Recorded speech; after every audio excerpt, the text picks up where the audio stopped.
하나님은 영이시니 예배하는 자가 신령과 진정으로 예배할지니라. 아멘. 사도신경으로 신앙 고백 드리겠습니다. 전능하사 천지를 만드신 하나님 아버지를 내가 믿사오며 그 외아들 우리 주 예수 그리스도를 믿사오니 이는 성령으로 잉태하사 동정녀 마리에게 나시고 본디오 빌라도에게 고난을 받으사 십자가에 못 박혀 죽으시고 장사한지 사흘 만에 죽은 자 가운데서 다시 살아나시어 하늘에 오르사 전능하신 하나님 우편에 앉아 계시다가 저리로서 산 자와 죽은 자를 심판하러 오시리라.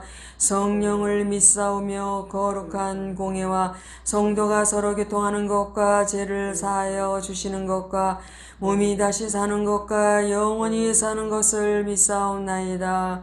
아멘.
길이요 진리요 생명 되신 우리 존귀하시고 영원로우신 하나님 주님의 사랑을 감사드립니다.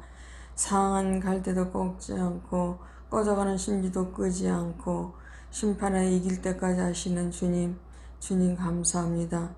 오늘 거룩한 주일날 우리가 주님 앞에 모였습니다. 주님 뜻과 섭리를 깨닫고자 나왔습니다.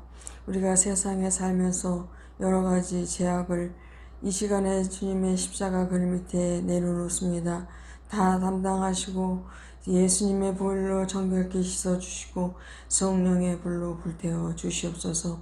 아버지, 오늘 주시는 말씀 속에서 주님 가까이 나오며 주님이 우리에게 원하시는 것을 다 잘 깨달아 세상에 나가서 일주간 살 때 악한 원수 마귀와 싸워 이기게 하시고 공중곳에 잡고 있는 흑암의 계경과 싸워 이기게 하시고 기도로 말씀으로 무장하여 늘 승전가를 올릴 수 있도록 도와주시옵소서. 마지막 때에 주님, 우리가 멸망의 그 악한 영의 꼬임에 넘어가지 않게 하시고, 주님께서 저희들 다 천군 천사들로 호위하여서 천국에 임할 때 상 받게 하여 주시옵소서. 주님, 의의 멸관 쓰게 하여 주시옵소서. 아버지 하나님 감사합니다. 미참 만큼 재촉하시고 주님 앞에 예물 드립니다. 받아 주시옵소서. 이 예물이 쓰여지는 곳에 하나님 나라가 확장되며 우리 아름되게 꼭 필요한 예물, 전도 예물, 구제 예물, 선교 예물이 될 수 있도록 축복하여 주시옵소서. 시종을 주님께 맡기며 거룩하신 예수님의 이름으로 기도드렸습니다. 아멘. 말씀을 보겠습니다. 고린도후서 5장 14절에서 17절까지입니다. 고린도후서 5장 14절에서 17절까지입니다. 제가 봉독해 드리겠습니다. 그리스도의 사랑이 우리를 강권하시는도다. 우리가 생각건대 한 사람이 모든 사람을 대신하여 죽었은즉 모든 사람이 죽은 것이라. 저가 모든 사람을 대신하여 죽으심은 산자들로 하여금 다시는 저희 자신을 위하여 살지 않고 오직 저희를 대신하여 죽었다가 다시 사신 자를 위하여 살게 하려 함이니라. 그러므로 우리가 이제부터는 아무 사람도 육체대로 알지 아니하노라. 비록 우리가 그리스도도 육체대로 알았으나 이제부터는 이같이 알지 아니하노라. 그런즉 누구든지 그리스도 안에 있으면 새로운 피조물이라. 이전 것은 지나갔으니 보라 새 것이 되었도다. 아멘. 오늘은 나는 누구인가 라는 제목으로 은혜를 나누겠습니다. 찬바람이 불어와 낙엽이 떨어져 땅 위에 뒹굴면 왠지 마음이 쓸쓸해집니다. 밤하늘에 기러기들이 떼지어 날아가는 모습을 보면서 눈물을 흘리는 소위 기러기 아빠들도 있습니다. 하얀 옥새불이 바람에 흔들리는 들판에 서면 외로움이 물밀듯 밀려온다는 사람도 있고, 깊어가는 가을밤 귀뚜라미 소리에 잠을 이루지 못하는 사람도 있습니다. 추수가 끝난 논밭에 버려진 허수아비가 홀로 덩그러니 서 있는 모습을 보고 자신의 모습을 본다는 사람도 있습니다. 신문을 보니 세계보건기구가 인류를 괴롭히는 세계 3대 질환의 하나로 우울증을 선택했고 2022년이 되면 위리가 될 것이라고 내다보았습니다. 30, 40대 남자들은 가을이 되면 우울증에 걸릴 확률이 높다고 하는데 남자들은 밖으로 드러내지 못하고 속으로 삼키기 때문에 그 병이 더 다른 병으로 발전할 확률이 높다고 합니다. 신문은 특히 한국 남성 자살률이 OECD 국가 29개 중 1위라고 발표했습니다. 우리 주위에는 스스로 열등감에 빠져 자신을 비하하고 살고 세상을 비관적으로 보는 사람들이 너무나 많이 있습니다. 기독교인들 중에서도 자신의 정체성을 잃어버리고 삶의 의미를 알지 못한 채 하루하루 무의미하게 살아가는 분들이 의외로 많이 있습니다. 그렇다면 우리 기독교인들의 정체성은 무엇이며 우리의 자아상은 어떤 것이어야 합니까? 우리는 그리스도와 함께 죽었고 그와 함께 다시 살았습니다. 그리스도의 사랑이 우리를 강건하시는도다. 우리가 생각건대 한 사람이 모든 사람을 대신하여 죽었은즉 모든 사람이 죽은 것이라. 그가 모든 사람을 대신하여 죽으심은 살아있는 자들로 하여금 다시는 그들 자신을 위하여 살지 않고 오직 그들을 대신하여 죽었다가 다시 살아나신 이를 위하여 살게 하려 함이라 라고 했습니다. 에베소서 2장 4절에서 6절에 보면 긍휼이 풍성하신 하나님이 우리를 사랑하신 그 큰 사랑을 인하여 허물로 죽은 우리를 그리스도와 함께 살리셨고 너희는 은혜로 구원을 받은 것이라 또 함께 일으키사 그리스도 예수 안에서 함께 하늘에 앉히시니 라고 했습니다. 곧 하나님과 단절되고 영적으로 죽었던 우리 관계가 그리스도로 말미암아 회복되어 이제 다시 하나님의 자녀가 되는 크나큰 복을 받게 되었고 하늘에 속한 사람이 되었다고 말씀하시는 것입니다. 헝가리에 두 형제가 살고 있었습니다. 형은 착한데 동생은 난복했습니다. 형은 동생을 잘 훈계하였지만 동생은 날로 더 악해져 갔습니다. 어느 날 밤 동생이 후다닥 들어오는 소리가 났습니다. 옷에 피를 잔뜩 묻히고 눈이 뒤집혀진 채로 동생이 들어왔습니다. 형, 나 좀 살려줘요. 내가 사람을 죽였어요. 경찰이 따라오고 있어요. 나 좀 숨겨주세요. 형이 잠깐 생각하더니 옷을 바꿔 입자 라고 했습니다. 형은 동생의 피 묻은 옷을 입고 경찰에 잡혀갔습니다. 재판에서 사형 혼도가 내려졌습니다. 사형 집행되는 날 형은 동생에게 주라고 조그만 쪽지를 간수에게 주었습니다. 거기에는 이렇게 쓰여 있었습니다. 사랑하는 동생아, 나는 너를 위해 죽는 것이 기쁘단다. 나는 너의 피 묻은 옷을 입고 죽지만 너는 나의 흰 옷을 입고 있지 않니? 내가 너의 죄를 안고 죽으니 이제 너는 더 이상 죄인이 아니야. 그러므로 내가 준 흰 옷을 입고 착하게 살기를 바란다.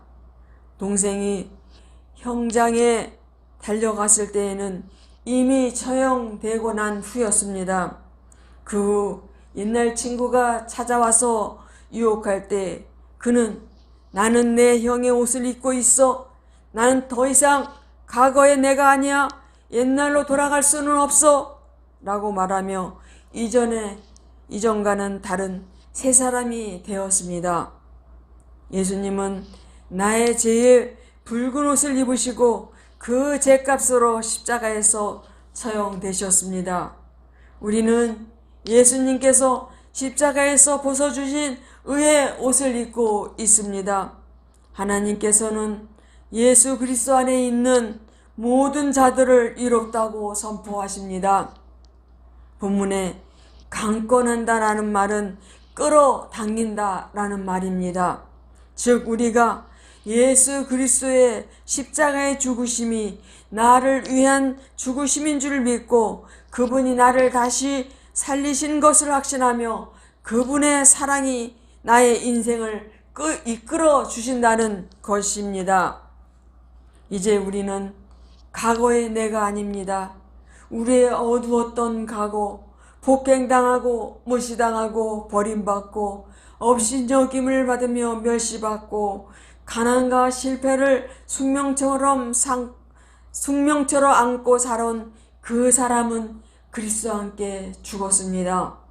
그러므로 더 이상 과거에 매여 살면서 괴로워하거나 과거의 상처로 인해 가슴 아파하거나 과거의 실패를 반추시켜 오늘에도 실패의 자리에 앉아 있을 수는 없습니다. 우리는 과거의 사람이 아니고 그리스도 안에 있는 새 사람이기 때문입니다. 육신을 따라 판단하지 말고 육신을 따라 살지도 마시기 바랍니다. 그러므로 우리가 이제부터는 어떤 사람도 육신을 따라 알지 아니하노라. 비록 우리가 그리스도도 육신을 따라 알았으나 이제부터는 그와 같이 알지 아니하노라. 육신대로라면 우리 주님도 그 시대 사람들에게 인정을 받지 못하셨습니다. 성경은 주님에 대해 흠모할 만한 아름다운 것도 없고 고운 모양도 없었다고 했으며 사람에게 실어버린 바 되었다고 했습니다. 나사렛 사람이라고 전대받고 멸시받았으며 집도 방도 한 칸 없이 살으셨습니다. 그래서 고향 사람들도 주님을 무시했고 주님의 형제들도 미쳤다고 끌어내려고 했습니다. 그렇지만 주님은 육체대로 알지 않으셨습니다. 주님은 주님이 누구신지 분명히 아셨습니다. 하나님께로 와서 하나님의 일을 하다가 하나님께로 돌아가실 것을 아셨고 하늘에 속한 분이심을 아셨기에 이 땅의 것으로 인해 고민하거나 슬퍼하지 않으셨습니다. 우리들도 예전에는 육체를 따라 살았습니다. 그래서 세상적인 관점에서 보고 판단하고 결정했습니다. 얼굴이 잘생겼니 못생겼니, 배웠니 못 배웠니, 집안이 잘 사니 못 사니, 키가 크니 작니, 몸매가 뚱뚱하니 날씬하니, 직장이 좋으니 안 좋으니, 말을 잘하니 못하니, 유모가 있니 없니, 집이 있니 없니, 모든 것을 육신을 따라 평가하고 판단했습니다. 그러나 우리의 진정자는 겉사람이 아닙니다. 겉사람은 얼마나 허무하게 빨리 변하고 늙어가는지 모릅니다. 여성들도 아무리 몸매를 가꾸고 신경을 써도 빠른 속도로 피부가 거칠어지고 화장도 잘 안 받고 주름이 늘어갑니다. 우스갯소리로 10대가 꾸미는 것은 치장, 20대가 꾸미는 것은 화장, 30대가 꾸미는 것은 분장, 40대가 꾸미는 것은 변장, 50대가 꾸미는 것은 가장, 60대가 꾸미는 것은 포장, 70대가 꾸미는 것은 환장이라고 한답니다. 여러분, 우리가 가진 모든 것은 다 낡아지고 새하얘질 것이요 없어질 것입니다. 이 세상도 그 정욕도 지나가되 오직 하나님의 뜻을 행하는 자는 영원히 거하느니라. 우리 가운데 늙지 않을 사람 없고 죽지 않을 사람 없습니다. 우리가 가진 것 가운데 하나도 가져가지 못합니다. 천국에는 이 세상 명함이나 메달이 아무 소용이 없고 이 세상 지위나 명예나 권세도 아무 소용이 없습니다. 그러므로 육체대로 생각하거나 판단하지 말아야 하며 하나님의 말씀을 따라 판단하고 살아야 합니다. 이제 육신을 따라 과거에 가졌던 쓸데없는 우월감을 회개하시고 열등감을 십자가에 못 박으십시오. 그리고 분명한 자상을 가지시기 부탁드립니다. 우리는 새로 지음을 받은 새 사람임을 확신하십시오. 그런즉 누구든지 그리스도 안에 있으면 새로운 피조물이라 이전 것은 지나갔으니 보라 새 것이 되었도다. 마귀는 진짜 나의 모습을 보지 못하게 방해합니다. 여전히 옛사람에 매여 살게 만들고 여전히 우리를 하늘에 속한 위대한 피조물임을 알아보지 못하게 합니다. 성경은 그리스도를 믿고 그를 구주로 영접한 우리는 새 사람이 되었다고 분명히 말씀하고 있습니다. 그러므로 세상 소리 듣지 말고 여러분의 감정이나 경험도 불안정하니 믿지 마십시오. 오직 하나님이 주신 음성에 귀를 기울이시고 믿으십시오. 그리하면 여러분의 생이 달라질 것입니다. 빅터 세리 브리아코프는 학창 시절에 친구들로부터 너는 전응해야 라는 소리를 듣고 선생님으로부터 너는 학교 졸업하기가 힘들 것 같으니 포기하고 장사나 해. 그게 더 나을 거야 라는 말을 듣고 17년 동안 떠돌며 보따리 장사를 했습니다. 그는 늘 열등감에 사로잡혀 살았습니다. 그러던 어느 날 그의 나이 32세가 되던 해에 그의 운명이 바뀌는 사건이 일어났습니다. 우연히 지능검사를 했는데 IQ가 161이나 되는 천재가 된 것입니다. 자기가 전응아가 아니라 천재라는 사실을 비로소 깨닫게 되었습니다. 그가 이 사실을 알게 된 그날부터 그의 삶은 180도로 달라졌습니다. 나는 천재야 라면서 천재처럼 생각하고 천재처럼 말하고 천재처럼 행동하기 시작했습니다. 그 후로 정말 천재가 되었습니다. 수많은 책을 썼고 엄청난 특허를 따냈고 사업에 크게 성공해 부자가 되었고 유명한 인사가 되었습니다. 나중에 그는 국제 멘사소이트의 회장이 되었는데, 멘사소이트는 IQ가 140 이상인 천재들만 모이는 클럽을 말합니다. 빅터의 인생이 이렇게 달라진 이유는 무엇입니까? 32세에 갑자기 머리가 좋아졌습니까? 아닙니다. 머리는 똑같았습니다. 다만 자기를 바라보는 눈이 바뀐 것입니다. 자신을 바라보는 그의 관점과 시각이 달라지니 그의 인생이 달라진 것입니다. 여러분, 영국의 폴 보츠 아시죠? 그분은 젊었을 때 왼팔을 하며 이곳저곳을 돌아다니며 물건을 팔았습니다.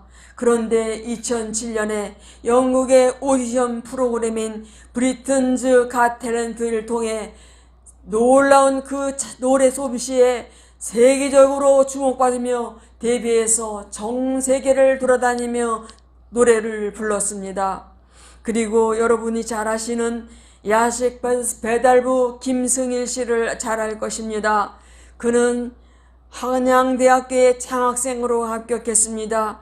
1학년을 마치고 군대를 갔다 왔는데 어머니가 뇌졸중으로 쓰러져 피를 흘리고 사지마비가 되어서 더 이상 학업을 할 수가 없어 나이트 삐끼 배달부, 야식 배달부, 짜장면 배달부 등등 여러 가지를 하면서 살아왔습니다. 그런데 2010년 12월 4일 스타킹에 나와서 센세이션을 일으킬 줄 누가 알았습니까? 신분이 달라질 줄 누가 알았겠습니까? 놀라운 그 노랫소리, 그리고 기독교인이기 때문에 찬양도 아주 놀랍게 잘 불렀습니다. 변영인 교수가 그의 스폰서가 되어서 여러 군데를 다니며 전국을 다니며 클래식 음악과 찬양을 불렀습니다. 여러분은 예수님을 믿고 신분이 달라졌습니다. 제사함을 받아 의인이 되었습니다. 하나님의 자녀가 되는 권세를 가진 사람이 되었습니다. 아브라함의 복을 누릴 수 있는 축복을 받았습니다. 건강과 부여를 누릴 수 있고 기도 응답을 받을 수 있게 되었습니다. 베드로전서 2장 9절에는 우리가 택하신 족속이요 왕같은 제사장들이라고 했습니다. 여러분의 관점이나 세상 관점에서 바라보지 말고 하나님의 관점으로 보시기 바랍니다. 자신의 신분과 위치를 분명하게 보고 주님이 존재하게 여기시는 사람이 되었다는 사실을 믿으시기 바랍니다. 이 관점이 바뀌면 모든 운명이 바뀌게 될 것입니다. 텔레비전에 얼굴학 박사 조용진 교수가 나와 강의하는 것을 들었습니다. 마음이 미인을 만든다라는 주제였습니다. 쌍꺼풀 수술을 한 여자를 대상으로 계속해서 얼굴을 정밀 촬영을 했는데 얼마 후 불과 입 얼굴 윤곽에 변화가 오기 시작했고 표정이 달라졌으며 얼굴이 바뀌었다는 것입니다. 왜 그런지 연구해 보니 쌍꺼풀 수술 후 마음에 어느 정도 자신감과 만족감이 들어서 얼굴이 달라지기 시작했다는 것입니다. 그러므로 여러분 마음에 하나님이 주신 바른 자상을 심으시기 바랍니다. 삶의 모든 영역에서 새로운 피조물이라고 선언하시기 바랍니다. 옛날에 알던 그 사람이 아니라고 선포하십시오. 나는 하나님의 자녀다. 나는 은혜 받은 사람이다. 나는 행복자다. 나는 성공자다. 여러분이 믿고 생각하고 선언하면 그대로 될 것입니다. 예수님을 믿고 구원받은 나는 사주팔자 같은 데에 얽매이지 않는다. 성공한 팔자다 라고 크게 선포하시기 바랍니다. 마귀 말에 귀를 기울이지 말고 하나님 말씀에 사로잡히십시오. 여러분의 삶에 있어 부정적인 자아상이 무엇인지 깨닫게 해달라고 기도하고 주님을 알게 해주시는 대로 회개하고 버리십시오. 누구나 자신만이 가진 장점이 있기 마련입니다. 하나님께 기도하고 나아가면 하나님이 불에 기름을 붓듯 성령을 부으셔서 그 장점을 통해 큰 일을 하도록 만들어 주실 것입니다. 다시 말씀드립니다. 여러분의 그리스도와 함께 죽었고 다시 살아났습니다. 과거의 여러분이 아니라 과거의 사람이 아니라 새로 지음을 받은 새 사람입니다. 하늘에 속한 사람입니다. 저와 여러분은 여러분 안에 성령님이 거하십니다. 천사가 따르고 있습니다. 여러분에게 크고 놀라운 일들이 일어날 것을 매일매일 기대하시고 성령님과 동행하는 삶을 사시기 바랍니다. 기도하겠습니다. 그런 중 누구든지 그리스도 안에 있음은 새로운 피조물이라 이전 것은 지나갔으니 보라 새 것이 되었도다. 우리의 부정적이고 세상적이고 미신적인 자아상을 벗어버리고 하나님의 말씀을 믿고 기도하며 나아갈 때 그대로 우리의 장점이 발견되고 하나님의 불에 기름을 물붓듯 부어 성령을 부어 주시옵소서. 우리의 장점을 깨닫고 그 장점을 통해 큰 일을 할 수 있도록 하여 주시옵소서. 예수님의 이름으로 기도드렸습니다. 아멘.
이제 항상 세상적인 관점, 세상적인 방법으로 살아왔고 말했고 행동했다면 이제는 세상적인 관점은 십자가의 그늘 밑에 내려놓고 예수님의 마음으로, 예수님의 생각으로, 예수님의 관점으로 우리를 위해서 매일 기도하는 여러분들, 행동하는 여러분들, 주님과 동행하는 여러분 되게 달라고 이 시간에 간절히 기도하겠습니다. 그리고 가지고 나온 기도 제목을 위해서 기도하겠습니다. 하나님 아버지 감사합니다. 주님 사랑합니다. 찬양합니다. 감사합니다. 이 부족하고 미간적 오늘도 도움으로 사용하셔서 영광 받으소서, 높임 받으소서. 성령님 사랑합니다. 찬양합니다. 감사합니다. 하나님 아버지, 저의 교만과 집은 십자가 밑에 내려놓습니다. 다 담당하여 주시옵소서. 천국 가는 그날까지 항상 낮아지고 겸손해져서 주님께서 가감없이 사용해 수 있도록 주님 허락하여 주시기를 간절히 바라고 나옵니다. 주님 감사합니다. 주님, 오히려 제가 교만한 마음으로 주님께 영광 드리지 않았습니다. 주님, 제가 한 것이 아니라 주님이 하신 것입니다. 주님만 영광을 받아주시고 높임 받아주시옵소서. 주님의 사랑입니다. 찬양합니다. 감사합니다. 아버지 하나님, 우리가 세상에 살면서 모든 것을 세상의 방법대로 생각하고 말하고 행동한 걸 용서하여 주시옵소서. 주님의 보혈로 길게 쓰어주시고 성령의 불로 불태워 주시옵소서. 이제는 하나님의 관점으로 바라볼 수 있게 도와주시옵소서. 예수님의 관점으로 바라볼 수 있게 도와주시옵소서. 성령님의 관점으로 말하고 행동하고 느낄 수 있게 도와주시옵소서. 아버지 하나님, 우리가 가지고 나온 기도 제목이 있습니다. 다 담당하시고 흠양하여 주시옵소서. 아버지, 이제는 열심히 전도하겠습니다. 아버지, 죽으면 죽으리라는 각오로, 있을 각오로 주님 앞에 간절히 기도하겠습니다. 아버지 하나님, 불쌍히 여겨주시고 용서하여 주시옵소서. 아버지 하나님, 주님 감사합니다. 아버지, 우리 아름다운 길 축복하여 주시옵소서. 우리 아름다운 교회가 날마다 늘어날 수 있게 도와주시옵소서. 이전을 차고 넘치는 역사가 있게 도와주시옵소서. 빈자리가 하나도 없도록 도와주시옵소서. 아버지, 여기에서는 주님 저를 사용하여 주시옵소서. 저를 마음대로 이끌어 가시옵소서. 마음대로 주님 사람을 만나게 하시고 마음대로 주님께서 저는 그저 손만 얹겠습니다. 주님께서 제 손을 사용하시고 도구로 사용하고 통로로 사용하게 도와주시옵소서. 저는 없습니다. 저는 죽었습니다. 주님이 하시는 것입니다. 저는 없습니다. 주님 하시는 것입니다. 주님만 영광을 받아주고 높임 받아 주시옵소서. 우리 아름기 곧 필요한 예물, 구제 예물, 성교 예물, 전도 예물이 차고 넘치는 역사가 나타날 수 있게 도와주시옵소서. 그래서 전도하는데 물질이 없어서 전도 못하는 일 없도록 도와주시옵소서. 우리 목사님을 축복하여 주시옵소서. 영혼이 잘되고 범사가 잘되고 강건하게 도와주시옵소서. 믿음의 복과 건강의 복과 물질의 복이 넘쳐날 수 있게 도와주시옵소서. 우리 목사님의 기도 제목 낱낱이 기억하시고 응답하여 주시옵소서. 하늘 부자를 움직여 주시옵소서. 하늘의 상달되게 도와주시옵소서. 우리 목사님 건강을 축복하여 주시옵소서. 모든 연약하고 허약한 부분들이 치료되게 도와주시옵소서. 허리도 사로잡아 주시옵소서. 다리도 사로잡아 주시옵소서. 주님, 또 우리 목사님이 진행되고 있는 모든 병들이 더 이상 진행되지 않게 도와주시옵소서. 오 할렐루야. 하나님 아버지 감사합니다. 예수님의 이름으로 기도드렸습니다. 아멘. 주기도문으로 예배를 마치겠습니다. 하늘에 계신 우리 아버지여, 이름이 거룩히 여김을 받으시오며 나라에 임하옵시며 뜻이 하늘에서 이룬 것 같이 땅에서도 이루어지이다. 오늘날 우리에게 일용할 양식을 주옵시고 우리가 우리에게 죄진자를 사하여 준 것 같이 우리의 죄를 사하여 주옵시고 우리를 시험에 들게 하지 마옵시고 다만 악에서 구하옵소서. 나라와 권세와 영광이 아버지께 영원히 있사옵나이다. 아멘.